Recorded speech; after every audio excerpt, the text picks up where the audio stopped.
On to the sales forecast, and I think we'll also take a look at additional inputs if I'm not mistaken. Let's go see if I've got those combined. Yeah, so let's take a look, see if we can get both of those completed. Again, you'll see a lot of white spaces, places where you don't need to enter information because it will take care of a lot of it for you. They only give us 6 different product lines up here, and this can be a little bit of a problem for those of you that may have many product lines. Let's say nobody's doing this, but let's say somebody was doing a convenience store. Can you imagine how many SKUs, that's stock keeping units, that different SKUs that a convenience store would have? Hundreds, maybe thousands. Okay, and we wouldn't have enough room to put them all in there. Okay. Might do that on a separate spreadsheet, and try to figure it out. But if I were doing that, I would just put in something like, units, might say average ticket. Okay. My product line would just be assorted, various, something to that effect. My sales price per unit, and a lot of these stats are fairly available. The average person that goes into a convenience store spends, $8 on a ticket. And you would know on average what a markup is or what the cost of goods sold might be. I would guess in convenience stores, the cost of goods sold are fairly small. The markup's relatively high. So that might be, say, $3.50. So now I'm going to make $4.50 basically on each person that walks in the door, right? Okay. So now all I have to do down here would be to estimate how many sales I may have, and I want you to think things through a little bit like this, and that is, well, how many people might I expect in a day? Well, let's see. I might expect to have in a convenience store, maybe 50 customers a day that would spend $8. I don't have to do that calculation. All I need to do is put in the 50 here, right? So I'm going to do $400. My margin's going to be $225, and it may be a little seasonal, so I can make those changes. I may also expect, if I'm a new business, that this is going to grow throughout. Maybe I'll do 3 months at 50, and then maybe I'm going to get up to 60 customers a day, right? Maybe I'll do that for 3 months. And then maybe I'll get up to 75 customers a day, and onward. And you can see it does the rest of the math for me, and so that's kind of nice. On the other hand, you may have something that's more set. Let's say you're the coffee shop and you've only got a few things. You might sell, regular coffee, units, cups, right? And here again, maybe you got different sizes, and so it may be a bit of a challenge, and you might want to just do an estimate then. Yeah, my average sales price for a regular cup of coffee is going to be $1.50, and my cost in that is going to be 50 cents. And I don't know, what they might be, but something like that. I'm just making some estimates. I hope you guys do a little bit more research into that maybe than what I'm doing here. Then I may sell lattes too, right? And cappuccinos. I don't know if I'm spelling that even close to correct or not. Chinos. Heck if I know. Okay. And again, I'd sell those maybe by the cup. And they'll sell for, $4? I don't know what Fufu coffee drinks sell for. And maybe my cost is $1. Right, so if I have products like that I can break it down, I can kind of go through and do that. So again, it gets to be a little bit more complicated if you might have a bunch of products. You might have to do some averaging, like I did with the convenience store example that I gave you. The important thing is as you go through this and then you put in your numbers down here, you can see that coffee then's the top one. So now I got lattes and cappuccinos, and maybe I'll sell. What I say, I had 50 customers a day up there. Is that what I was thinking? Man, but I'd have to take that to the month, so I'd have to take that times 30 for my going back to I didn't complete that very well. Yeah, there you go. And I might have something like that too with my cups sold. How many cups of coffee would I anticipate selling per day?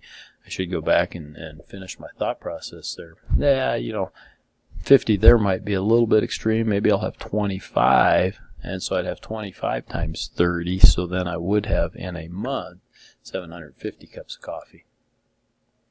And maybe that's what I think I'll do all year. On the other hand, lattes and cappuccinos, I'm not going to sell as many of those a day, maybe 15 a day, which would be about 450 per month then, right? And again, I'm dragging this over, but you may decide that you think you can increase that. Maybe times of the year you might increase it. Bottom line, when you get down here, right, is to take a look and say, does that look kind of like the sales that I would want to project for this type of a business? This is probably a little low, right? If I'm paying people and I got operating expenses and those types of things, my coffee shop right now isn't making a lot of money, but I might sell some other things too. I might have some baked goods. I might have, sell t-shirts at the coffee shop, or, mugs that they can use, things like that. And so I'm only doing a partial here for the interest of time. You guys probably don't want to listen to me that long. That's it for the first year. The second, third year gets to be relatively easy. You can see it kind of self-completed. And really, unless again you're seasonal, if you're seasonal, it's going to make the right changes, right adjustments there. So the only thing really that you're probably going to change here on the page 2 is maybe your growth rate.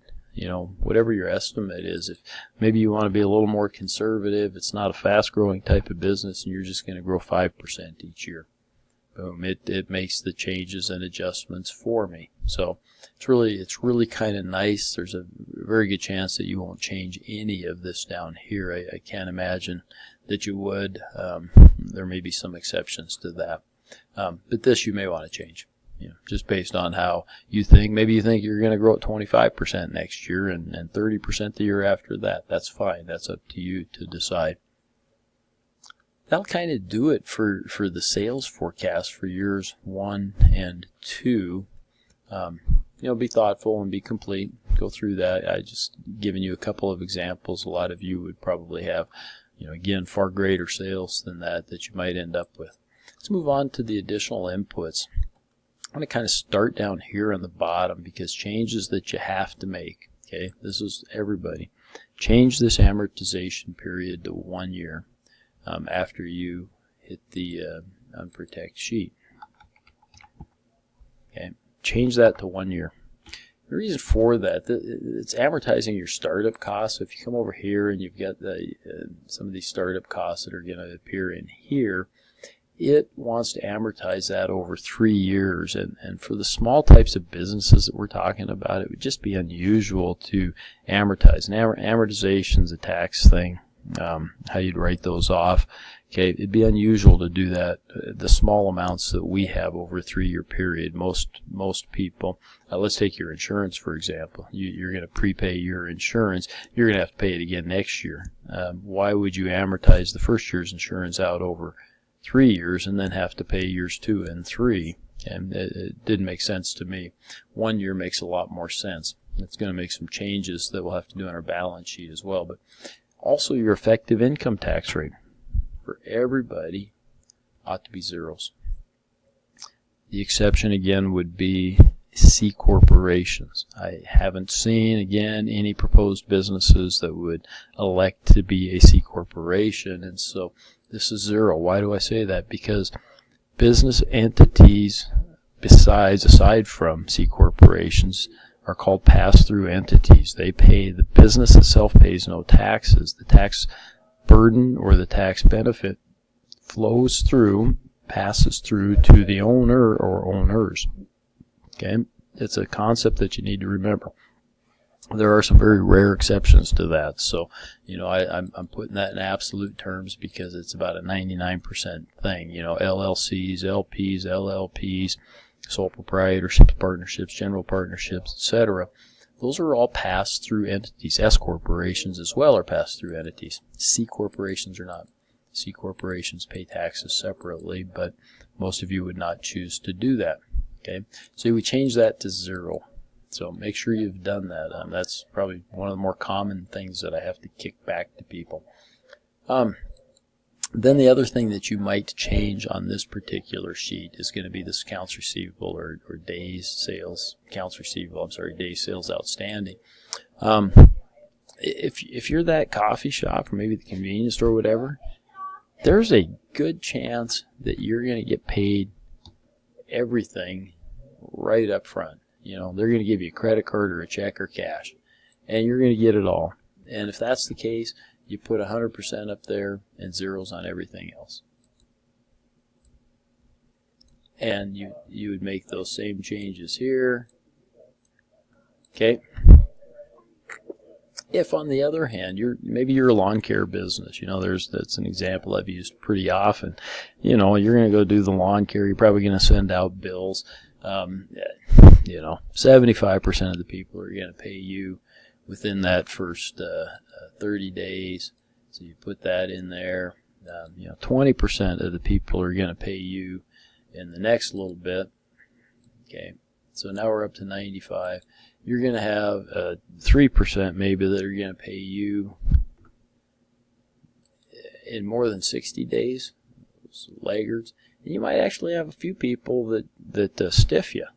Okay, and so we leave that in there, and the allowance for bad debt, just kind of saying some people might not pay, and that'll end up showing up on some of our other statements, our income statements. So it's important. Again, this is a reason sometimes it'll kick things back if you leave it in there, you know, and you're a hair cutting shop. I would guess hair cutting shops are going to get paid nearly 100% right up here. Okay, and so if you leave it in the standard 30, 40, 30 or whatever it was, I'm probably going to kick it back to you and say, fix that, will you? Accounts payable, and this could be accurate. You know, when are you going to pay your bills? You know, maybe you'll pay them all within the 30 days. You might want to move this 100% up here. Maybe it's 50-50. Okay. It might depend again on the type of business. There's a lot of folks in these small businesses that you know, again, the lawn care person, you know, part of your bills that you're going to have to pay are going to be your fuel and those types of things. You're going to pay it when you go pick it up, and maybe everything, you know. So you might be 100% here that's going to be within the 30 days. So think that through on your business. If you've got people on the other hand that are billing you and giving you 30 or 45 days to pay, maybe you're putting stuff on your credit card, okay, and you get to hold that for a bit, right, and pay that then maybe after the 30 days. So think that through. Again, these have to add up to 100%. It says this should equal 100%. That must equal 100%. Let's say that. The only other thing on this statement comes down here, and well, I should say there's two other things. Line of credit, if you want to make sure that you keep some money in your account, you would put that amount in here. You know, maybe you never want your account to fall below $1,000, so you could put that in there. That's fine. A line of credit would kick in over and above that. 8% is not a bad line of credit interest rate. Maybe a little higher, a little low, depending on where you do your business. So you could change that, and that's fine, or you could leave that one the same. The additional fixed asset purchases, probably none of you will put information in here. The exception would be if you're going to buy, you know, maybe you're going to grow enough, and in year 2 you're going to buy another vehicle because you're going to expand, and so you're going to buy a $15,000 vehicle there. You'd want to put that in there. We're just making a note. It's going to show up on the cash flow. It's kind of important to note. You may have some other equipment or furniture fixtures that you're going to buy that you think because you're going to grow it, you're going to buy in year 2 or year 3. It's okay. Maybe yet in year 1 you may be adding, but this is only those capital items, equipment, major items that you're going to be purchasing that we would put in to these particular blanks. A lot of you, most of you, perhaps all of you will not have entries that you would put on this particular worksheet. So about out of time again. Good luck again on these 2 particular worksheets. Thank you.